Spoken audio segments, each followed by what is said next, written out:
দেখলেন কটা বাজে? আমি এখানে স্নান করে ঘরের সমস্ত কাজ করে চলে এসেছি। মা মেয়ে দুজন শুয়ে শুয়ে গল্প করছিল, যেই আমি ফোন ধরেছি সেই কাজ দেখাচ্ছে। হ্যাঁ এই যে, আর যেই ফোন ধরলাম সেই তিরিং করে তিরিক করে উঠলো। এখন বন্ধ হবে এই সব কাঁচা। হ্যাঁ এই সব জামা কাপড় ভাটাং করে ধরে নিল কাচবে। ও বহুত কাজ করে সারাদিন। এই যে আর এই যে মা তো অসুস্থ, মা তো শুয়ে থাকবেই। এই যে শুয়ে আছে, দেখো মুখটা দেখো। মা তো শুয়ে থাকবেই, আমি শুয়েই রাখি। আমি তো শোয়ার জন্যই তোকে এনেছি। তুমি বললে কথাটা, তুই তো আমার লক্ষ্মী না ঘরে। সন্ধ্যেবেলা কিন্তু আমার সাথে থাকতে হবে। আজকে না, কালকে থেকে মনে রেখো। কালকে এরকমই করে, আপনারা প্লিজ একটু বাঁচান আমাকে। আমি তো অলরেডি ওদের কাছে বাঁচতে চাইছি। আমিও বাঁচতে চাইছি, কারণ এরা দুজন মিলে কি যে বুদ্ধি চালায়, আমি এদের বুদ্ধির কাছে পারি না।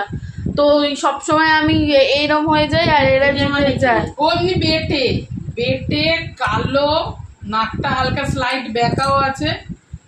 বলুন তো, আমার দাদার চোখে আঞ্জনি হয়েছিল, তখন পছন্দ হয়ে গেছে। তারপর চোখটা ভালো হওয়ার পর বলছে বুনু চোখ তখন আঞ্জনি ছিল, বুঝতে পারিনি। আমি ছাড় আর কি হবে। ওর দাদার মোটেও চোখে আঞ্জনি নেই। একদিন বৃষ্টি হচ্ছিল, আমি অটো করে যাচ্ছিলাম, আমার ওড়নাটা দেখেই দাদা পাগল হয়ে গেছে, তাই তো? হ্যাঁ, আর দৌড়ে দৌড়ে আঞ্জনি ছিল, অটোর পেছনে দৌড়ে দৌড়ে গেছে। এই ফোনটা দিল, সারাদিন কাজ করি, বাপের বাড়ি আসি মানে আমার সেটা তো মানে বোঝালো। টাটা। আমরা এরকম সারাদিন করতেই থাকি, আপনারা আমাদের এই জিনিসগুলো দেখতে থাকি। অনেক রান্না করে যান সকাল থেকে।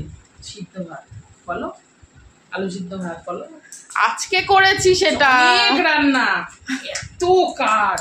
তাই কি কত কেটে চাল ধুতে হয়েছে তিনবার চাল ধুয়েছে, আলু কেটেছে, ভাত করেছে, আলু ধুয়েছে। হ্যাঁ, এবার ফুটছিল, ওটাও তো একটা কষ্ট। ভাত উপর দিয়েছি, সেটা বল, সেইটা বল। মেয়েকে খাইয়েছি, ঠিক। মেয়ে আমার দলে হাই ফাইভ।